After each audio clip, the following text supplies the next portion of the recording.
halkaasoo aanu ku wehelinay ra'iisul wasaaraha inaan kala qayb galno shirkaas. Ra'iisul wasaaraha iyo wasiirku waxay isdhaafsadeen warbixino halkaasoo aanu qodobadii ugu waaweynaa oo ka mid ahaa wada hadalka intii lagu jiray shirkaas ay ka mid ahayd in Soomaaliya oo hadda u gudubtay marxalad doorasho la isku raacsan yahay kuna socota jadwalkii loo dejiyey wixii khilaafaad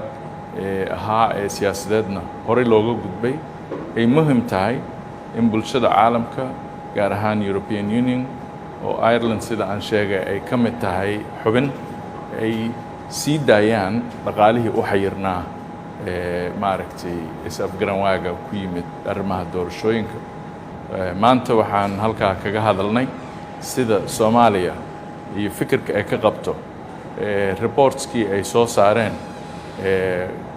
kooxda maaragtay khubarada ah ee soo saaray report madax bannaan Soomaaliya oo aragtideeda ka dhiiban doonta ugu dambays bishaan dhammaadkeeda aan ku jirno 30keeda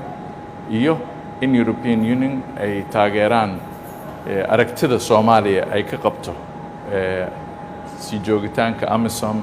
iyo optionska ama maaragtay xulashooyinka halkaas ugu sii wada doono. Sidoo kale Ireland waxay ka mid tahay golaha ammaanka gaar ahaan guddiyada u saaran cunaqabataynta.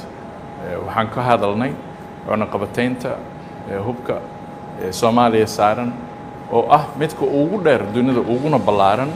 iyo sidii iyadana